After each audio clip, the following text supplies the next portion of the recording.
Modi sir ఓ మంచి మాట అన్నాడుల్లా, మీ కొడుకులకు బాధ్యతలు నేర్పితే మీ బిడ్డలకు అదే రక్షణ అన్నాడు. అంటే అందరు మగపిల్లగాళ్ళకు మంచి బుద్ధులు నేర్పిస్తే దేశంలో ఏ ఆడవిలకు ఏం కాదు అని భరోసా మాటలు చెప్పిండు అన్నట్టు. సరే మనం హెడ్లైన్స్ ఇద్దాం. ఇక కాంగ్రెస్లో చేరికైండు నాగం, గద్దరన్న కొడుకు ఎల్కం.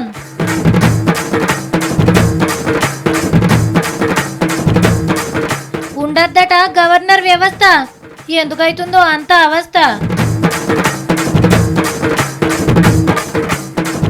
కాలం చేసిన నెల్లూరు సోగ్గాడు, ఆనం సార్కు జనం జోహారు.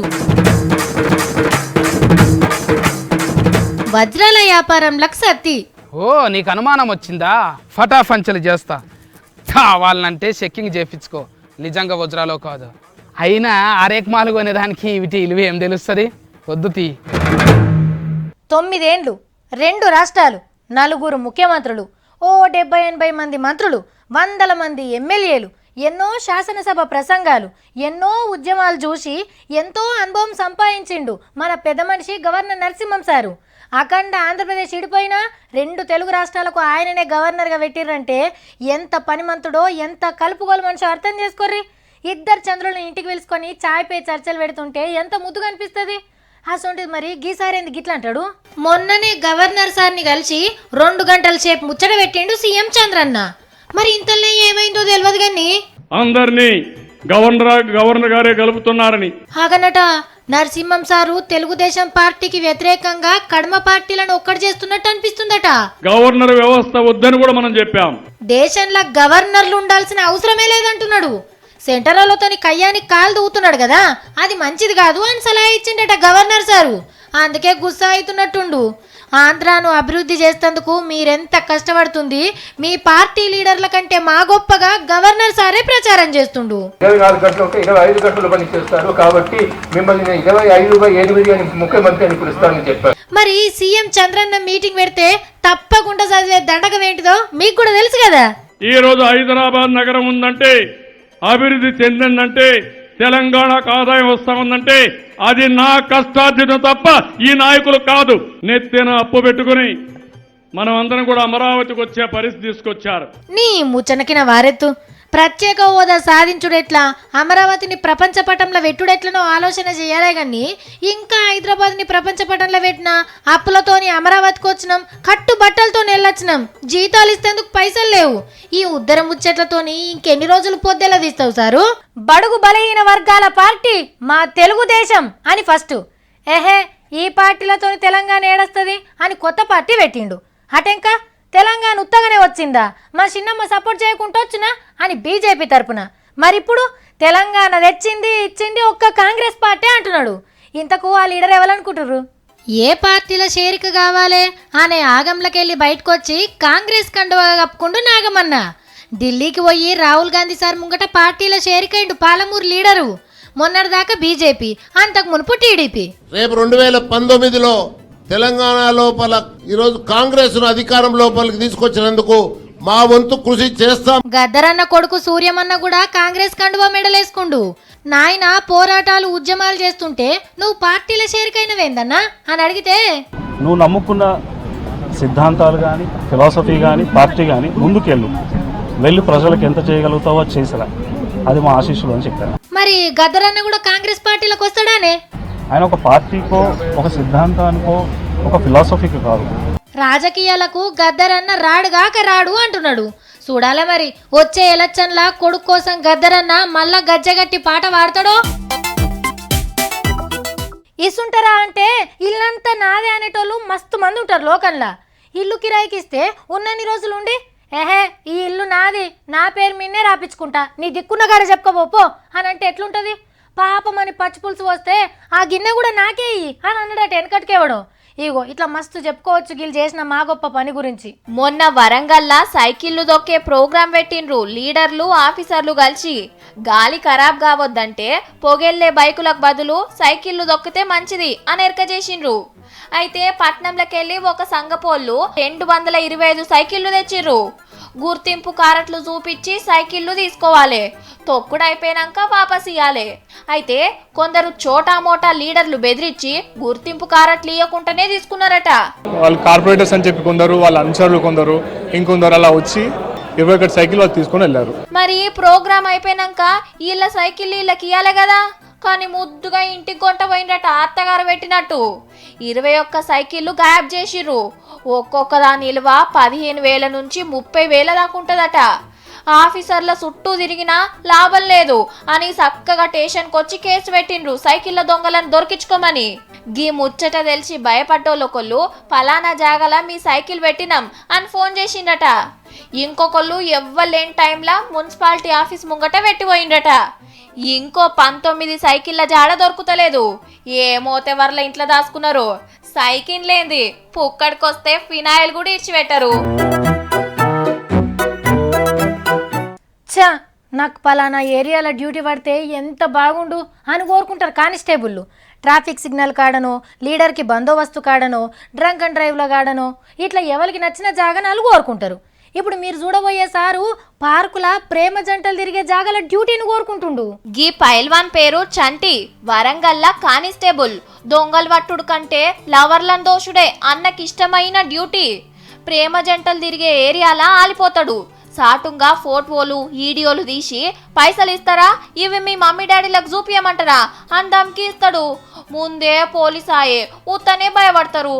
మంచిగా పిల్లగాని పర్సులున్న పైకం, పిల్ల మెడలున్న బంగారం తీసుకొని జారుకుంటాడు. ఇట్లా ఎన్నో జంటలను దోషిన ఉత్తమ కానిస్టేబుల్. పోయి స్టేషన్లో కేసు పెడతందుకు మనోళ్లకు భయం అయ్యే. అయితే ఒకళ్ళు ఫోన్ చేసిండట, మీ కానిస్టేబుల్ గింత చక్కగా డ్యూటీ చేస్తుండు అని. నిజమా కాదా అని తెలుసుకుందామని పోలీసోళ్లే ఓ ప్రేమ జంటను పార్కులకు పంపిండట. ఎప్పట్లెక్కనే మనోడు దమ్కి ఇస్తుంటే రెడ్ హ్యాండెడ్గా దొరికించుకున్నారు పోలీసోళ్ళు. 8 లక్షల ఇలువగల్ల బంగారం వెళ్ళిందట ఇంట్లో. కానీ చిన్న దొంగను పట్టిస్తే కూడా ఇలేకర్లను పిలిచి గొప్పగా చెప్పుకుంటారు పోలీసోళ్ళు. కానీ అలా కానిస్టేబులే ఇట్లా దోస్తుంటే మాత్రం ఓ ఫోటో కూడా బయటికి ఇస్తలేరు. ఇది అస్సలు ఫ్రెండ్లీ పోలీసింగ్. ఇగో ఎందుకైనా మంచిదే, దుగ్నాల ముంగట జరంత సెక్యూరిటీని గట్టిగా పెట్టుకోర్రి. మంచిగా చెకింగులు చేసినాకనే లోపలికి వాపుర్రి. అట్లనే దుగ్నంలో సీసీ కెమెరాలు పెట్టుడు మర్చిపోకుర్రి. అందరు మన లెక్కనే వస్తువులు కొనుక్కోయేందుకే రారు. ఇగో కొందరు గిసుంటోళ్ళు కూడా వస్తుంటారు. మరి ఇట్లా ఆగబెట్టుడు మీతోనైతుందా? Karre coat తొడుక్కొని లోపటికొచ్చిండు customer. ఇదెక్కడి కదరో చక్కగా తుపాకీ సూటు పెట్టిండు. తీ పైసలు మొత్తం కట్టకట్టి ముంగట పెట్టు అని బెదిరిస్తున్నాడు. గీ కాకా దగ్గరికి పోయి జబర్దస్తి చేసిండు జరసేపు. ఇంతల్నే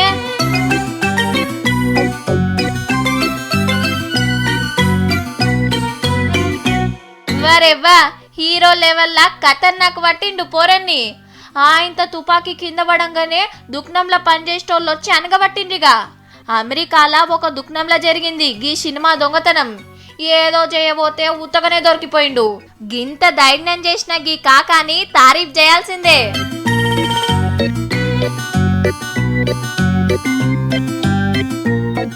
ఎవర్రా అక్కడ రండి, ఈఫ్లో గోకుడు పెడుతున్నది గోకుద్దండి.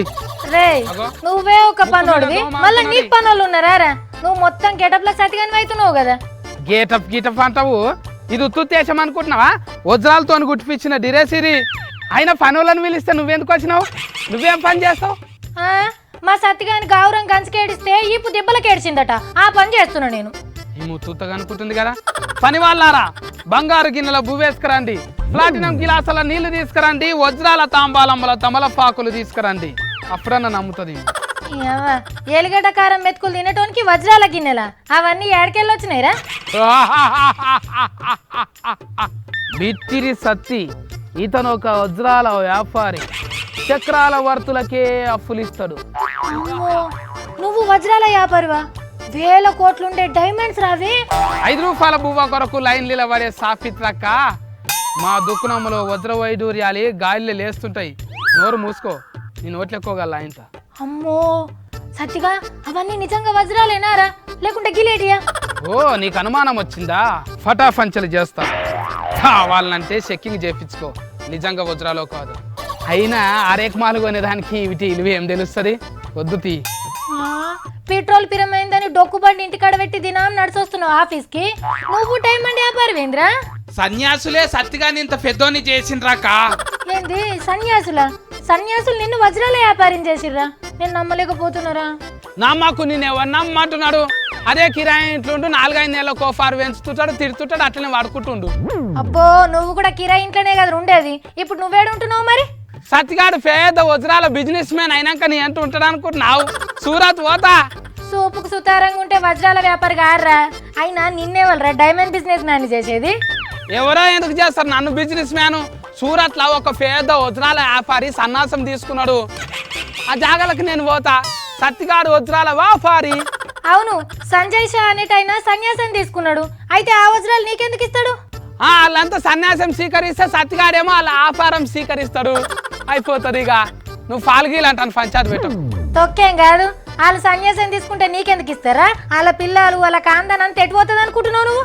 ఓ సన్యాసి సాఫిత్రాక ఫ్యామిలీ మొత్తం సన్యాసమే గుత్తబట్టి తీసుకుని ఇంకెవరు మిలగలేదు, ఆ జాగాలకు నేనే పోతా.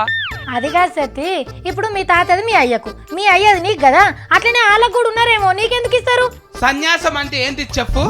ఆస్తులు ఫాస్తులు అన్ని ఇడిచిపెట్టుకుంటారు కదా, మళ్ళీ వాళ్ళు ఇడిచిపెట్టుకున్న ఆస్తులు అన్నిటికీ నేనే ఓనర్ నైతా. అయ్యో అది కాదు కానీ ఇంతకాల సన్యాసం ఎందుకు తీసుకుంటురో దేనికి తీసుకుంటురో తెలుసుకోరా? నువ్వు దినా మామిడికాయ తొక్కుతోని తింటావు, ఒకనాడు బిర్యానీ బువ్వ తినాలని ఉంటది కదా, అందుకే వాళ్ళకు కూడా అంతే. ఆస్తి పాస్తులన్నీ బోరు కొట్టేసినాయి, ఏం లేనట్టు బతుకుదాం అనుకుర్రేమో. అబ్బా ఆస్తి పాస్తులు ఎవరికైనా బోరు కొడతాయారా? ఈ ప్రపంచంలో అతిగా ఆస్తున్నవాడు మనశ్శాంతిగా ఉన్నట్టు చరిత్రలో లేదు. ఆరాటంలో ఉన్న శాంతినంతా కోల్పోయి మనశ్శాంతికి దూరం అయ్యాడు, అందుకే శాంతి కోసం సన్యాసంలోకి వెళ్తాను. అవునా, మరి పేదోడేమన్నా సుఖంగా ఉన్నాడారా? ఎప్పుడప్పుడు వస్తాడో, ఇల్లు కిరాయి కట్టలేదని, పంట వండలేదని ఎన్ని బాధలు ఉంటాయి. పోరాటంలో సుఖము, ఆరాటంలో దుఃఖము, ఆఖరికి మిగిలేది సన్యాసం. ఏమోరా నాయనా, నువ్వు పెద్ద పెద్ద మాటలు అర్థం పర్థం కాకుండా మాట్లాడుతున్నావు కానీ వాళ్ళు సన్యాసులు ఎందుకు అయ్యారో నాకైతే చెప్పలేవు ఇప్పటిదాకా. జీవితంలో అన్ని అనుభవించినాక సన్యాసం తీసుకున్నట్ల తప్పేం లేదని ఈ వజ్రాల వ్యాపారి అట్లా చేసిండు. ధనవంతుల పిల్లలు డాడీ నాకు కారు కావాలి అంటే సిటికల కారు కొనిపిస్తే కష్టం విలువేం తెలుస్తుంది? అదే కష్టపడ్డాడు సంపాదించి సైకిల్ కొనుక్కున్నా కూడా అందులో సుఖం ఉంటుంది. ఏమైందేమో ఇలా మావోడు ఏది చెప్పిన తత్వం బోధించినట్టే ఉంది. అయినా మావోంతాని ఇంత పెద్ద జీవిత సత్యం ఉందని నాకైతే ఇప్పుడే తెలిసింది. ఒక ఏంత పెద్ద అంటే కట్నం తెచ్చినా అని మాట్లాడుతున్నావు. ఏమిచ్చిండే మీ అయ్య ముష్టి 30 లక్షలు, దానికే ఆస్తంతా రాసిచ్చినట్టు బిల్డప్ ఇస్తున్నావేంది? పో ఇంటికో ఇంకో 5 లక్షలు పట్టుకొని వస్తేనే నా ఇంట్లో అడుగు పెట్టనిస్తా, అప్పటిదాకా నా గడిపే దొక్కద్దు అని ఫైటింగ్కు తయారవుతాడు అయ్యగారు. అక్కకి ఏడుపు తప్ప ఏముండదు. ఇక పెండ్లిళ్ళ మీద కట్నం అనేది భయంకరమైన ప్రభావం చూపిస్తుంది అని అన్నది దేశం పెద్ద కోర్టు. కట్నం చేయవటికే కూలుతున్న ఓ కాపురం కేసులా గీ మాట అన్నది. ఆవు మరి కట్నం చాలా భయంకరమైంది. పుట్నాలు తెమ్మన్నంత అల్కగా కట్నాలు అని గలవరిస్తుంటారు కొందరు. లక్షల రూపాయలు పోసి పెళ్లి కొడుకును కొనాలి, ఎక్కి తిరిగేటందుకు బండ్లు కొనియాలి, వేసుకొని తిరగా బంగారం ఇప్పియాలి, ఆఖరికి వంటక తిన బడి బాసాన్లు బీరువాలు సగులం జద్రాలే. ఇన్ని పెట్టినా అది తక్కువైంది ఇది తక్కువైంది అని పెండ్లిళ్ళనే అలుగుతాడు అల్లుడు గారు. పందిట్లాగిపోయిన పెండ్లిళ్లను ఎన్ని చూడలే. పుర్రెల ఎప్పుడు కట్నం పురుగు వచ్చేది తెలియదు. మీదికెళ్ళి కొట్టుడు తిట్టుడు పానాలు తీసుడు. కట్నం తీసుకోవద్దు ఇయ్యొద్దు అని చిన్నప్పచ్చని తింటున్న ముచ్చట్నే, కానీ ఆగిందైతే లేదు. గందుకే పెద్ద కోర్టుకు కూడా కట్నం అనేది ఓ భయంకరమైంది అనిపించిందేమో. అయితే ఈ నడుమ కొందరు రూట్ మార్చిండ్రుల్లో. మేం కట్నం తీసుకోము, పట్టంలా పిల్ల పేరు మీద ఓ ప్లాట్ కొనిర్రి, మీ పిల్లకే ఉంటది కదా, ఓ ½ కిలో బంగారం పెట్టుర్రి, మీ పిల్లనే వేసుకుంటది కదా, ఓ మంచి కారు కొనిర్రి, మీ బిడ్డే మీ అల్లుడే తిరుగుతారు కదా, ఓ 10 ఎకరాల జాగ కొనిర్రి, రేపు వాళ్ళకే అక్కడికొస్తుంది కదా అని మర్యాదగా అడుక్కుంటురట కట్నాలు. కాలం చేసినాక కూడా పబ్లిక్లో బతుకుండేది కొందరంటే కొందరు. ఇక వాళ్ళు సినిమా నటులు, రాజకీయ నాయకులు, వీళ్ళనే ఎప్పుడు యాద్ చేసుకుంటారు, వాళ్ళు ఏం చేసింది మాట్లాడుకుంటారు. అయితే ఒక ఆయన సినిమాలకు తీసుకోకపోయినా మంచి నటుడు, ఆ బట్టలు, ఆ కండ్లద్దాలు, ఆ నెత్తి దువ్వుడు, ఆ వాచీలు చూస్తే తప్పకుండా సినిమా యాక్టరే అనుకుంటారు.